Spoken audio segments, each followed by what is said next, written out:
नमस्कार, नमस्ते। आज मैं आप लोगों से मैरिज के ऊपर ही बात करूँगी। आपने कई बार देखा होगा कि बहुत से लोगों की शादी नहीं होती जल्दी, बहुत डिले होती है उनकी मैरिज में। तो छोटे-छोटे से मैं सूत्र दूँगी, जिनको आप देखते ही किसी के भी चार्ट में ये समझ जाएँगे कि इस व्यक्ति की मैरिज में काफ़ी दिक्कतें आएँगी या बहुत लेट शादी हो गई या कुछ ना कुछ उसमें हर्डल्स आएँगे। तो कौन-कौन से होते हैं पॉइंट्स, वही बताऊँगी आप लोगों को। ये सारी चीज़ें आपसे शेयर करूँ उसके पहले मैं अपने सभी व्यूअर्स को बहुत थैंक्स बोलती हूँ। जो भी लोग मेरे चैनल से जुड़े हैं और जो भी नए लोग जुड़ रहे हैं, आप लोगों से भी रिक्वेस्ट करूँगी कि प्लीज़ आप चैनल को ज़रूर सब्सक्राइब करिए, लाइक करिए, शेयर करिए और नोटिफ़िकेशन बेल को प्रेस करके रखा करिए, जिससे मैं कोई वीडियो डालूँ तो आप लोगों को पता चल पाए। देखिए मैरिज बहुत ही बड़ी चीज़ होती है। किसी भी व्यक्ति की लाइफ में विवाह का बहुत अलग महत्व होता है, क्योंकि बगैर लाइफ पार्टनर के, बगैर विवाह के एक तरीके से लाइफ इनकम्प्लीट होती है, तो मैरिज तो बहुत ज़रूरी है और सबके पेरेंट्स भी चाहते हैं कि बच्चों की शादी टाइम से हो जाए और व्यक्ति खुद भी चाहता है कि उसकी लाइफ टाइमली सेटल हो जाए। तो ऐसे कौन-कौन से योग होते हैं या किस तरीके की प्लेनेटरी कॉम्बिनेशंस बनती हैं कुंडली में, 7th हाउस किस तरीके से, किन-किन ग्रहों से प्रभावित होता है, कि देख के ही आप एक बार में समझ जाएँ कि इसकी शादी में देरी हो सकती है। तो देखिए मैरिज डिले होने के कई कारण होते हैं, लेकिन जिनमें सबसे प्रमुख कारण होता है कि कई बार व्यक्ति मांगलिक होता है। मंगल का जब संबंध कई बार 7वें भाव से होता है, तो ऐसे में कई बार मैरिज में थोड़ा डिले होता है। इसी के साथ-साथ कई बार शनि जो होता है, वो भी मैरिज में डिले करवाता है। अगर शनि कहीं संबंध बनाता है 7वें भाव से और थोड़ा नेगेटिवली संबंध बनाए, तो वो भी देरी का कारक बन जाता है, कारण बन जाता है देरी होने का, क्योंकि शनि का जो स्वभाव है वो थोड़ा धीमा करना, किसी भी चीज़ में कमी करना, स्लो करना। लेकिन ये है कि शनि जब भी 7 से संबंध बनाएगा 7वें भाव से, तो विवाह करवाता ज़रूर है, भले वो देरी के साथ में ही कराए। तो देखिए मांगलिक होना, शनि का संबंध होना 12वें 7म भाव से, ये सारी चीज़ें मैरिज में कहीं न कहीं थोड़ा कमी करती हैं। और कई बार आप देखिएगा कि जब भी 7वें भाव में बुध ग्रह बैठा हो, तो ये भी एक तरीके से संकेत देता है कि विवाह या तो कहीं तय होकर के टूट जाएगा या कोई रिलेशन जैसी चीज़ बन के एक बार टूट जाएगी, या मैरिज जो है वो ही 32 साल के बाद हो, क्योंकि बुध भी जो होता है इसकी उम्र जो होती है ग्रह की 32 साल के करीब होती है। तो ये जब 7वें भाव में बैठता है या 7वें भाव से इसका कुछ संबंध बनता है, तो ये कई बार मैरिज को 2 बार करने का काम, 2 बार करने का मतलब, क्योंकि बुध जो है वो द्विस्वभाव ग्रह है। एक तरीके से उसका जो नेचर होता है, 3 जो मिथुन और कन्या राशि होती है, उसका संबंध बुध से है। तो ये किसी भी चीज़ को में ड्युअलिटी लाने का काम करता है, उसको 2 बार रिपीट करने का काम कर देता है। तो ये भी तरीके से हर्डल्स को इंडिकेट करता है कि चीज़ें इसलिए ना हो करके बट कुछ टूटना, फिक्स्ड होके या किसी तरह का रिश्ता हो करके खत्म होना, फिर मैरिज की ओर बढ़ना। इसी के साथ-साथ कई बार देखा जाता है कि जब भी गुरु मंगल की राशि में बैठ जाए या गुरु तुला की राशि शुक्र की राशि में बैठ जाए, बुध की राशियों में बैठ जाए, जैसे कि गुरु मिथुन में बैठ जाए, कन्या में बैठ जाए या तुला राशि में बैठ जाए या मंगल के साथ में बैठ जाए कहीं, तो ये भी कई बार मैरिज को डिले करा देता है, क्योंकि विवाह जो होता है, विवाह का कारक गुरु ग्रह होता है। गुरु जो है लड़कियों के लिए विशेष रूप से विवाह करवाने का काम करता है। तो जब भी ये बुध की राशियों से संबंध बनाता है, शुक्र की राशियों से संबंध बनाता है, तो कई बार इसको इस तरीके से आप समझ सकते हैं कि कहीं न कहीं गुरु की जो स्ट्रेंथ है, उसका जो स्वाभाविक नैसर्गिक गुण है, उसमें थोड़ी-सी बाधा आ रही है। तो वो मैरिज को भी थोड़ा-सा रोकने का या देरी से होने का संकेत करता है। हालाँकि ये सारे जो पॉइंट्स मैं बता रही हूँ, ये बहुत ही सुपरफिशियल पॉइंट है, लेकिन ये कुंडली के ऊपर प्रभाव ज़रूर देते हैं। इसी के साथ कई बार जब 7th हाउस का जो लॉर्ड होता है, वो जब 6th हाउस में आके बैठ जाता है, अपने से 12वें 6th हाउस में आके बैठ जाता है, 8वें भाव में बैठ जाता है, या ये 12वें भाव में बैठ जाता है, या कई बार ये 3rd हाउस में भी बैठ जाता है। तो ऐसी स्थितियों में भी कई बार देखा जाता है कि शादी में काफ़ी देरी हो जाती है। इसी के साथ-साथ कई बार आप देखिएगा कि जब 6 का लॉर्ड बैठ जाए 7th में, 8th का लॉर्ड बैठ जाए 7th में, या 12वें भाव का लॉर्ड बैठ जाए 7th में, या 3rd भाव का लॉर्ड बैठ जाए, थर्ड हाउस का लॉर्ड जो है वो आके सेवंथ में बैठ जाए, तब ऐसी स्थिति में भी कई बार विवाह में बड़ी दिक्कतें आती हैं, बहुत उतार चढ़ाव के बाद जाकर के शादी तय हो पाती है। क्योंकि ये सारे जो हाउसेज हैं 3, 6, 8 और 12, ये कुछ ना कुछ ऑब्स्टेकल्स को दिखाते हैं। तो इनकी लॉर्डशिप वाला जो प्लेनेट आता है सेवेंथ में, तो ये मैरिज में थोड़ा हर्डल क्रिएट करता है। इसी के साथ साथ आप कई बार देखिएगा कि जब सेवेंथ हाउस में सूर्य बैठ जाए, शनि बैठ जाए, ये भी मैरिज को डिस्टर्ब करने का काम, उसमें देरी करने का काम करते हैं। इसी तरीके से सातवें भाव में राहु बैठ जाए, सूर्य बैठ जाए, ये भी जो है विवाह को बहुत खराब करने का काम करते हैं। राहु और सूर्य तो जब सेवेंथ में बैठते हैं तो कई बार ये तलाक जैसे, सेपरेशन जैसी स्थितियां कर देते हैं। कई बार अकेला राहु भी बैठा होता है सेवेंथ हाउस में, और अच्छी उसकी किसी शुभ ग्रह की दृष्टि नहीं पड़े तो राहु भी विवाह में लेट करवाता है, या डिस्प्यूट करवाता है, या कहीं जगह शादी होकर के, रिलेशन होकर के उसको तोड़ करके फिर आगे विवाह देता है। ये सारे जो मैं पॉइंट्स बता रही हूँ, ये आपको मोस्टली कुंडलियों में देखने को मिलेगा। एक बहुत ही इंपॉर्टेंट पॉइंट मैं आपसे शेयर करना चाहूंगी कि मैंने बहुत सी कुंडलियों में देखा है कि जब भी सेवेंथ हाउस का लॉर्ड जो प्लेनेट बनता है कुंडली में, वो थर्ड में, सिक्स में, एट्थ में, ट्वेल्थ में जाकर के बैठता है तो मैरिज को डिले कराता है, मैरिज आसानी से तय नहीं होने देता है। लेकिन इससे भी जो बड़ा हर्डल्स क्रिएट करने वाला काम करता है वो तब होता है जब सेवेंथ हाउस का लॉर्ड सिक्स हाउस में जाकर के बैठ जाए। अगर वो नॉर्मल ढंग से भी जाके सिक्स में बैठा है, मैं उदाहरण के तौर पे आपको बताऊं कि जैसे कर्क लगन को ही आप ले लीजिए, और सेवेंथ में वहां पर मकर की राशि पड़ेगी और शनि आकर के बैठ जाए छठवें भाव में धनु की राशि में। अब ये अकेला शनि है जो आकर के बैठा है, नॉर्मल शनि है, उसमें कुछ भी उच्च नीच ऐसा कुछ भी नहीं है, गुरु के घर में बैठा हुआ है। ये अकेला एक पॉइंट ही सफिशियंट है मैरिज को डिले कराने के लिए, क्योंकि सप्तमेश अपने से छठे भाव में, अपने से उल्टे भाव में आके बैठ गया तो अपने हाउस की चीजों को आसानी से नहीं मिलने देगा। लेकिन एक केस मैं आपको और बता रही हूँ कि यही कुंडली हो कर्क लगन की, और ये जो शनि आके बैठा हुआ है अपने से द्वादश भाव में, छठे भाव में शनि, और ये शनि वक्री हो जाए, तो जैसे ही ये प्लेनेट वक्री होगा, मैं ये बताना चाह रही हूँ आपको कि कोई भी सप्तमेश हो, अगर वो वक्री होकर के बैठ जाए सिक्स में, एट्थ में, ट्वेल्थ में, थर्ड में,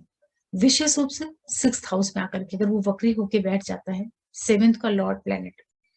तो आप ये मान के चलिए कि ऐसे व्यक्ति की शादी जल्दी तय ही नहीं होने पाती है, कितनी भी अच्छी कुंडली हो, कितने भी ग्रह अच्छी स्थिति में बैठे हों।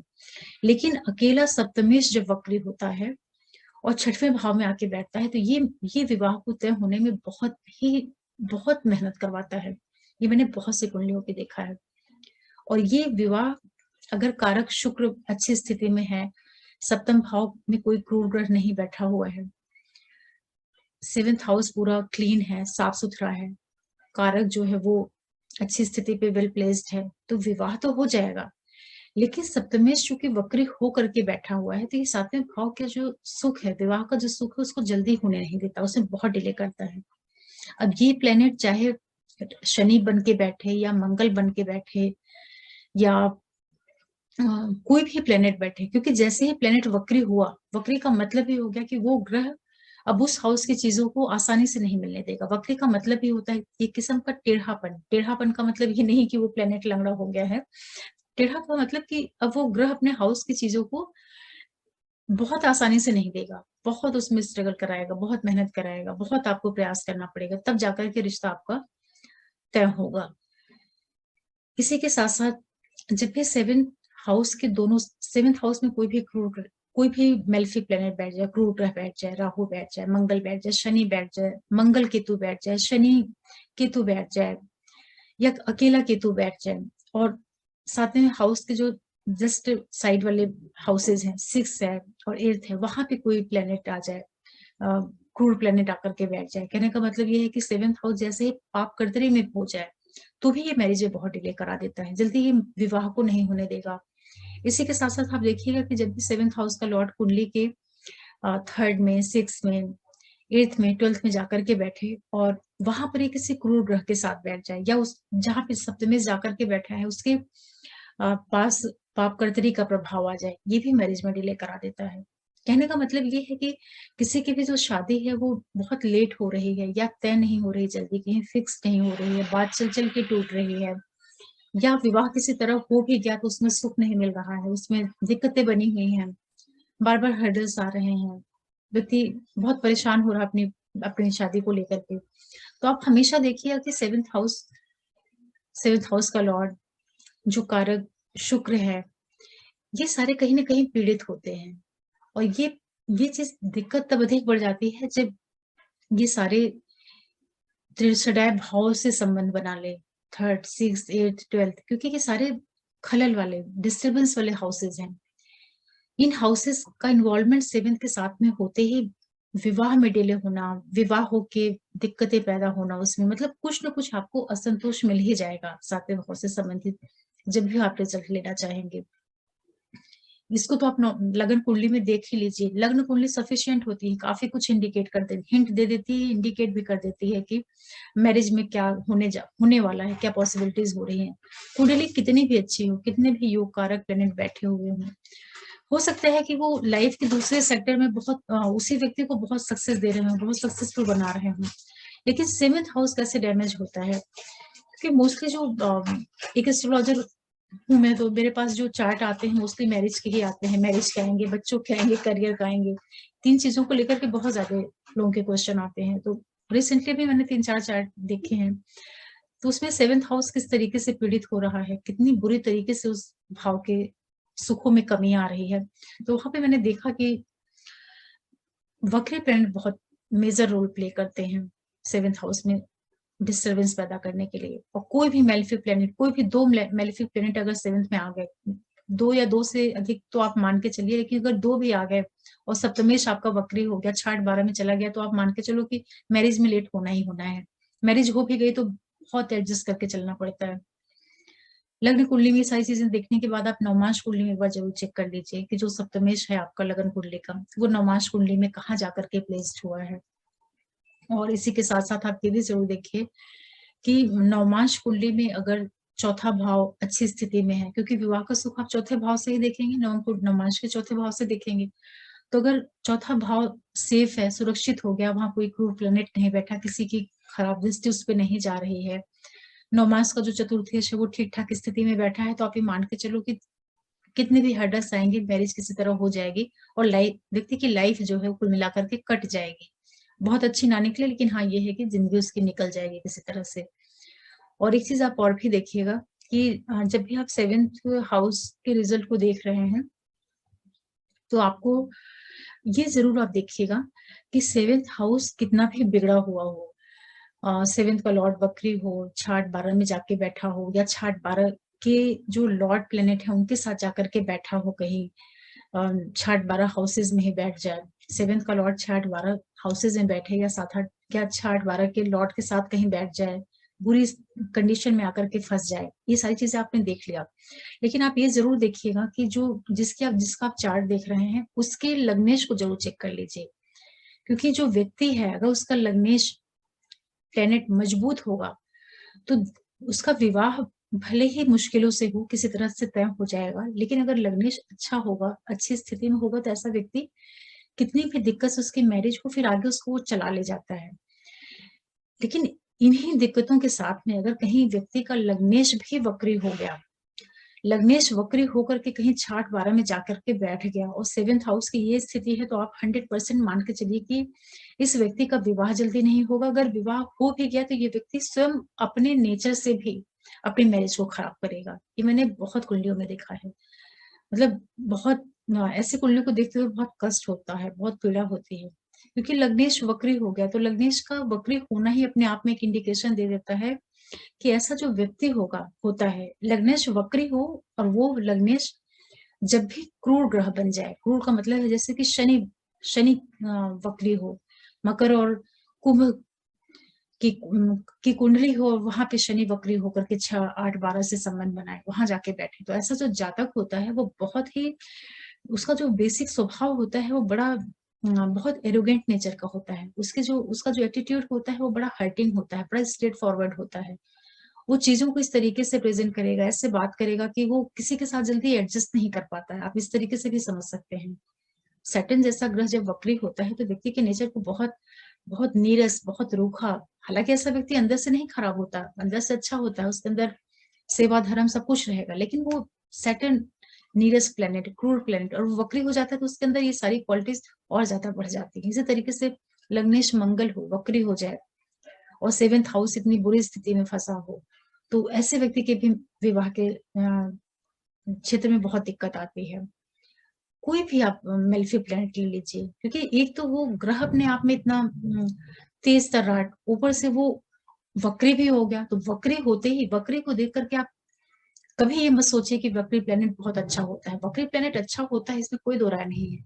वक्री प्लैनेट में बहुत स्ट्रेंथ भी होती है, वक्री प्लैनेट अपनी चीजों को प्राप्त भी करता है, लेकिन वक्री प्लैनेट का जो एक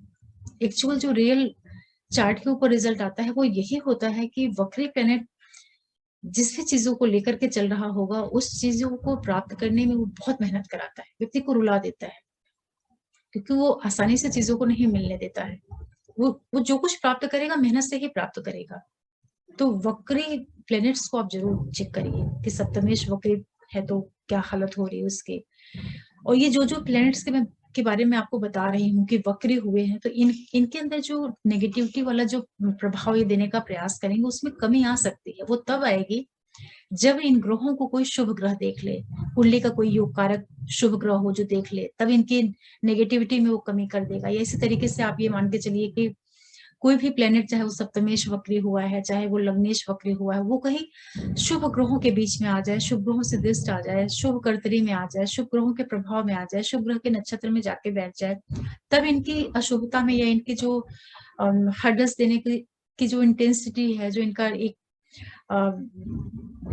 इंटेंशन है इस प्लेनेट का कमी करने का, उसमें कुछ कमी आ जाएगी। अदरवाइज जो स्थितियां मैंने आपको बताई हैं अभी पीछे, वो सारे अगर कुंडली में बने हुए हैं किसी चार्ट में, तो आप 100% मान के चलो कि आपका चार्ट को देखते ही समझ जाएंगे कि इसकी मैरिज से रिलेटेड चीजों में मुश्किलें आने वाली हैं। बगैर हर्डल्स के वो मैरिज नहीं तय होगी। मैंने बहुत मैक्सिमम कुंडलियों में देखा है। अभी तो ऐसी स्थिति हो गई है कि 7th हाउस पे जैसे ही दृष्टि जाती है, देख के ही समझ में आ जाता है कि इस व्यक्ति का लाइफ पार्टनर के साथ में, बिजनेस पार्टनर के साथ में, यहाँ तक कि वो ऐसा जो व्यक्ति होगा जिसका सप्तम हाउस डैमेज होता है, बिगड़ा हुआ होता है, ऐसा व्यक्ति अपनी डेली लाइफ में भी, जब भी व्यक्ति किसी से बात करेगा, इसकी लाइफ में कोई डेली मिलने जुलने वाला आएगा, तो उन लोगों के साथ में भी इसका यही एटीट्यूड, यही रिएक्शन, इसी टाइप की जो संबंध होता है वो क्रिएट हो जाता है। क्योंकि सातवां भाव जो होता है, हम लग्न हैं तो सातवां हमारा अपोजिट व्यक्ति हो जाता है। तो जहाँ पे 7th हाउस की इस तरह की स्थितियां रहती हैं, तो ऐसे व्यक्ति को की लाइफ में जो मिलने वाले भी आते हैं वो भी इसी नेचर के आते हैं, तो उसका कहीं तालमेल जल्दी नहीं बनने देते हैं, किसी के साथ बॉन्डिंग ट्यूनिंग जल्दी डेवलप नहीं होने देते हैं, क्योंकि 7th हाउस एक तरीके से बहुत मेलेफिक इन्फ्लुएंस में आ गया है। तो आप जब भी विवाह का विचार करें, कोई भी काम कर रहे हैं, मैरिज रिलेटेड आप कोई भी चीज देख रहे हैं, चाहे कोई पार्टनरशिप की चीज देख रहे हैं आप, चाहे बिजनेस के बारे में देख रहे हैं, बहुत से लोग पूछते हैं बिजनेस के बारे में भी कि दो लोग साथ में मिलकर के बिजनेस करें, पार्टनरशिप में करें, तो वहां पे ये 7th हाउस पे आप स्पेशली फोकस करिएगा। 7th हाउस का संबंध जब भी मरकरी से बनेगा, बुध से, क्योंकि बुध जो है ड्युअलिटी का सिंबल है, तो ऐसे व्यक्ति का जो कोई भी चीज होगा उसको 2 बार कर देना, उसमें थोड़ा सा अनसर्टिनिटी क्रिएट कर देना, क्योंकि बुध बच्चा है, राजकुमार ग्रह है, बच्चों जैसे उसकी टेंडेंसी होती है। तो अगर बहुत अच्छी स्थिति में बुध नहीं है, तो किसी भी चीज को एक बार तो बुध उस चीज को बिगाड़ेगा ही बिगाड़ेगा। बिगाड़ने का मतलब कि बुध में सिंसियरिटी नहीं है, मैच्योरिटी नहीं है, ऐसे आप समझिए। तो 7th का संबंध जब कई बार बुध से बनता है, चाहे नक्षत्र के आधार पे बने, चाहे ग्रहों के आधार पे बने, सप्तमेश का संबंध कहीं पे भी बुध से बनेगा, तो ये विवाह को डिले करना, विवाह को तय करके तोड़ना, ये सारे इंसिडेंट लाइफ में देखने को जरूर मिलते हैं। जो चीजें मैंने अभी आपको बताई हैं उसको थोड़ा सा आप लोग बहुत लॉजिकली समझिएगा। ये नहीं कि चार्ट देखते ही और ऐसी स्थितियां हैं तो आप तुरंत उसको नेगेटिव बोल दीजिए। अपने दिमाग से उसको देख करके, समझ करके, भाव को, भावेश को, कारक को, सबको देखते हुए, सभी को अलग अलग ढंग से एनालाइज करते हुए फिर नवमांश कुंडली को जरूर देख लीजिएगा। जिन भी ग्रहों को आप नेटल चार्ट में देख रहे हैं लगन कुंडली में उनकी एक्चुअल स्ट्रेंथ नवमाशा में चेक कर लीजिएगा, उसके बाद फाइनल किसी कंक्लूजन पे आइएगा। और एक बार चंद्र कुंडली से भी उसको जो है क्रॉस रिवर्स चेक कर लीजिएगा, क्योंकि कई बार क्या होता है कि लग्न से चीजें बहुत बिगड़ी हुई दिखती हैं, लेकिन अगर चंद्र से भी थोड़ा ठीक है तो कुल मिलाकर के कई बार लाइफ बैलेंस हो जाती है। बहुत एक्सीलेंट तो नहीं हो पाती है, क्योंकि लग्न हम स्वयं हैं, तो लग्न का प्रभाव जो होता है वो बहुत ज्यादा होता है, मैक्सिमम प्रभाव पड़ता है। आप हमेशा देखिएगा कि घटनाएं जो होती हैं वो लगन कुंडली से बहुत अधिक, बहुत बहुत एक्यूरेसी के साथ दिखती हुई व्यक्ति को मिलती हैं। और विशेष रूप से शरीर से जुड़ी हुई जितनी भी चीजें आपकी होंगी, चाहे अचीवमेंट्स हो, चाहे चोट चपेट हो, एक्सीडेंट हो, कोई भी प्राप्तियां हो, वहां पे लग्न कुंडली का बहुत ज्यादा इन्वॉल्वमेंट होता है। चंद्रमा का भी होता है, लेकिन लग्न बहुत क्लियर दिखाती है, क्योंकि लग्न बिल्कुल बहुत सटीक, बहुत सही एक्यूरेसी देती है। हालांकि हर जगह कहा जाता है कि चंद्रमा को आप लो, चंद्रमा को लो, लेना चाहिए, चंद्रमा को भी लीजिए, लगन को भी लीजिए। इसलिए मैं हमेशा बोलती हूँ, जब भी आप कोई चीज देखिए, लग्न से चंद्र से जरूर देखिए, चाहे राशि फल हो, वार्षिक राशि फल हो, मंथली हो, कोई भी चीज आप देख रहे हैं तो आप हमेशा जो आपकी लगन है आप उसको भी सुनिए, जो आपका चंद्र राशि है आप उसको भी सुनिए, तभी आपको एग्जैक्ट दोनों को मिला करके जब चीजें समझेंगे तो दोनों में ही जो चीजें कॉमन आ रही होंगी वो आपके लिए बिल्कुल सटीक बैठेंगी। आशा कर रही हूँ कि ये वीडियो आप लोग समझ पाए होंगे, क्योंकि मेरे से रिलेटेड है और मेरे से क्वेश्चन बहुत आते हैं, तो इससे आपको कुछ हेल्प मिलेगी। और जो भी व्यूवर्स जुड़े हुए हैं आप सबको मैं फिर से थैंक्स बोलती हूँ। नए व्यूवर्स लोगों को रिक्वेस्ट करूंगी कि आप चैनल को सब्सक्राइब करिए, लाइक करिए, शेयर करिए और मैसेज लोगों तक पहुंचाइए। फिर मिलते हैं आप लोगों से किसी नए वीडियो के साथ। और